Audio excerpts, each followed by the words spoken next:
Today I want to talk about something really close to my heart: freedom and success. And I don't mean the usual stuff people talk about like buying expensive cars or showing off money. I mean real freedom. The kind where you wake up and you can do what you truly want, where you don't have to panic about money. Where missing a day of work doesn't mean you'll starve. For me, real success is about living like that, doing what I love without financial worries. When we hear the word freedom, we often think it just means doing whatever we want. But in philosophy, freedom is a little deeper. Jean-Jacques Rousseau, a French philosopher, once said, "Man is born free, but everywhere he is in chains." What he meant was, we are naturally free when we are born. But society puts so many rules, expectations, and pressures on us that we slowly become trapped. We end up living by other schedules, working jobs we don't like, and following paths that don't make us happy.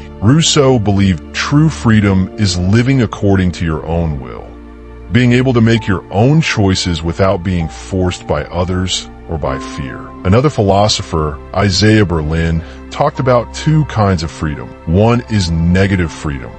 That's when you are free from interference, like nobody forcing you to do things. The other is positive freedom, when you're free to actually do what you want and become who you want to be. It's not just about having no one control you. It's about having the real ability to shape your life. Both types matter. You can be free from a bad boss, for example.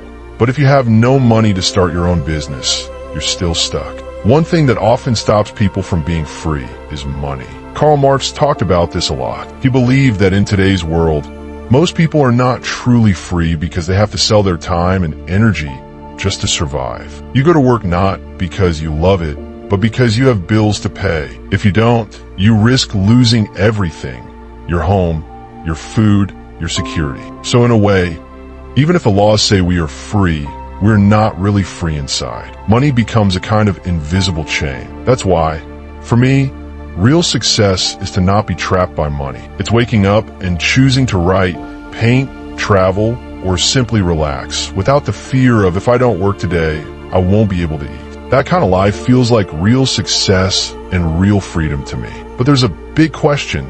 Is freedom just doing whatever you want? Like if I feel angry and punch someone, am I being free? No, not really. Plato, the ancient Greek philosopher, explained it well. He said that real freedom comes from mastering yourself. If you just act on every feeling, anger, greed, laziness, you're not free. You're a slave to your emotions. He compared the soul to a chariot with two horses. One horse is passion, and one is reason. The charioteer, you must control both horses carefully. So real freedom means having the power to guide yourself, not just following every impulse. Now let's talk about success. What is real success? Today, a lot of people think success means having a huge house, fancy clothes, lots of followers online. But the ancient philosopher Aristotle had a different idea. He said the true goal of life is something called eudaimonia, a word that means living well or human flourishing. It's not about money or fame. It's about becoming a good, wise, happy person, having good friends, doing meaningful work, feeling proud of who you are inside, even if nobody is watching. So when we put all these ideas together, Rousseau's fight for independence, Berlin's two kinds of freedom, Marx's warning about money traps, Plato's lesson on self-control, and Aristotle's idea of deep happiness, we get a new picture of freedom and success. Freedom is not just doing whatever you feel like. It's living according to your deepest values, without fear and without chains. And success is not what you show others. It's the quiet pride you feel inside when you know you are living the life you truly want. But you might wonder,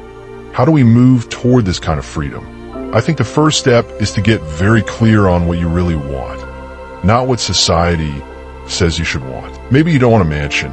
Maybe you just want a small, cozy home and time to write poetry. That's fine. Be honest with yourself. Second, try to reduce your dependence on things that trap you. Save money when you can. Learn new skills that open new doors. Create different ways to earn so you are not stuck in one job you hate. Third, build strength inside. Practice patience, practice calmness, practice courage. Fourth, build friendships with people who love the real you, Not people who care about your salary or your car, but who care about your soul. Fifth, create more than you consume. Paint, write, cook, invent.